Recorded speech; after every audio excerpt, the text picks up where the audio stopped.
Well, hello, welcome to the channel Beautifully Me and You, where we co-create to make both of our lives much more beautiful. I wanted to bring you this video with specific tips and actions that you can take in order to teach yourself how to control your feelings. It's one of the greatest lessons I've learned over the last few years, and I feel like it's changed so many areas of my life, from my love relationships to my work relationships, to just my relationship with myself. Learning to control your feelings and master your reactions is key. If you're not a subscriber, go ahead and click the button and subscribe so you'll be updated when I post new content. Also, hit a thumbs up, like the video, and share it with your friends. It'll help my video to be suggested to more people. You're here to learn how to control your feelings. I would say in order for you to stay motivated in controlling your feelings, it's important that we take a look at why. Why should we control our feelings? I mean, there's an emotional guidance system that speaks about the feelings that are on the spiral going up and on the spiral going down. And of course, we're talking about the downward spiral right now. Many people group several feelings and emotions into one or two categories. But as you can see, there's several downward spiral emotions that we can get involved in. It's important to recognize what you're feeling so that you can actually manage it. But that's not one of the steps. We'll get to those in a minute. We're still on the why. I found it interesting that in the Bible, God said, be slow to anger more than 14 times, which means he really felt it was an important message that needed to be heard about being slow to anger. So we can start with an emotion such as anger, and you apply this however it fits for you. It might be any of the other downhill spiral emotions. So let's get to the how. The first step in controlling your emotions is remembering that peace is a priority. What I mean by that is when we are too quick to anger or any of the other downward spiral emotions, we give up our own peace. Abraham Hicks speaks about how these emotions are indicators that we're even further away from our source. And as we all know, the closer we are to source, God, however you phrase it, the more peace you have within. And so as we give way to these negative emotions, it's pulling us out of our peaceful state. Regardless of the situation, I learned that no one can make us have the emotional response but ourselves. These negative emotions come from within our own thought process. And the same way that we've put focus in a negative situation or area of our life, we can then turn the focus away and think of something more positive in order to bring back our peace or get back on our high-flying disc, as Abraham says. The second thought I have about controlling your emotions is that your feelings and emotions are not going to change the actions or feelings of another. Only their emotions or feelings will. And I want to give you an example of this one. Suppose you're really angry with your intimate partner, your love partner. Maybe they didn't do a specific task that you wanted them to do. And so now you've decided that you're very angry with them and you're going to hold this grudge against them for a couple of days.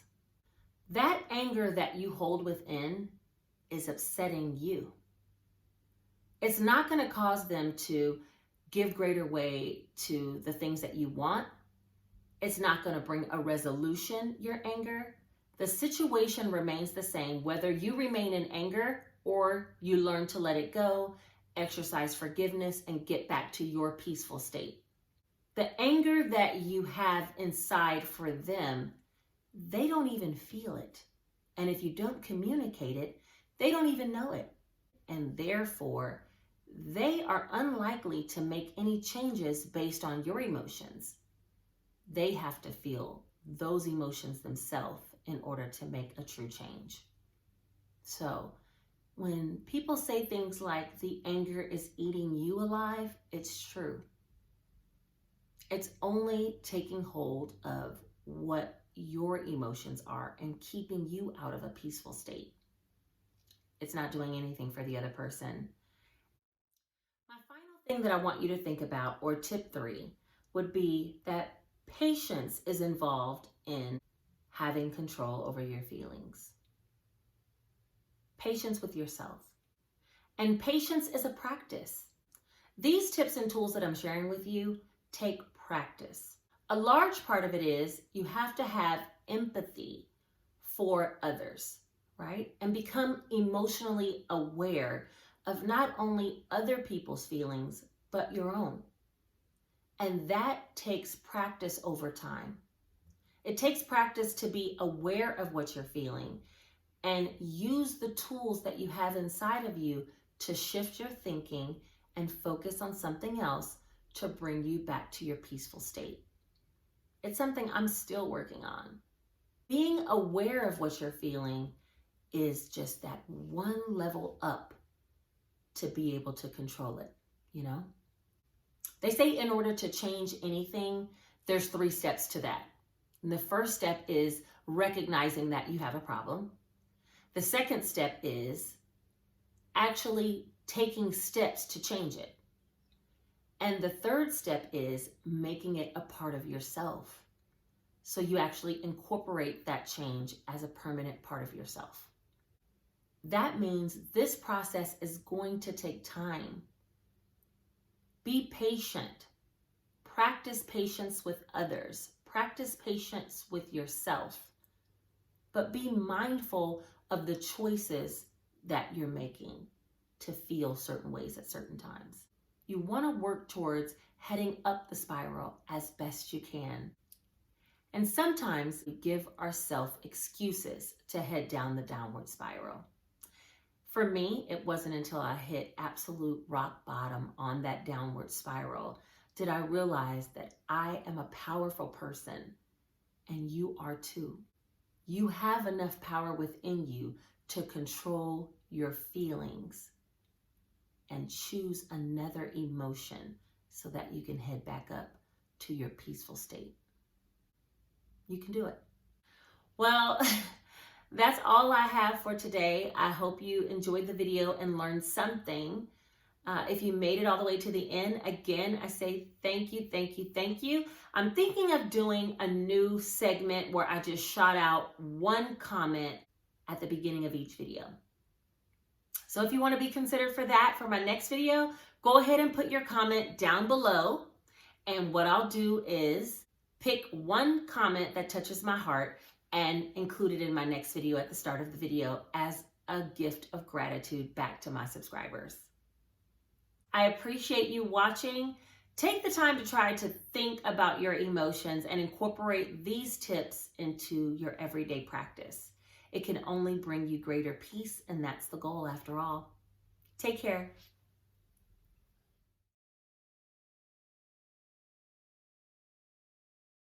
Remember that others are allowed to have opinions.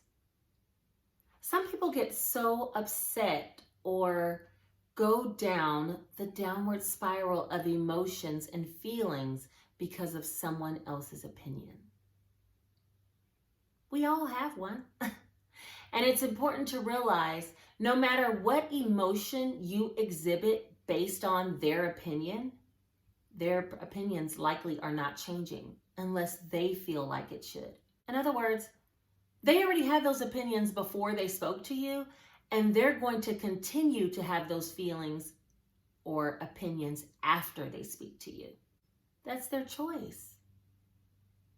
It's almost like you have to surrender that other people have emotions and opinions that are different than yours so that you can stay in your own peaceful place.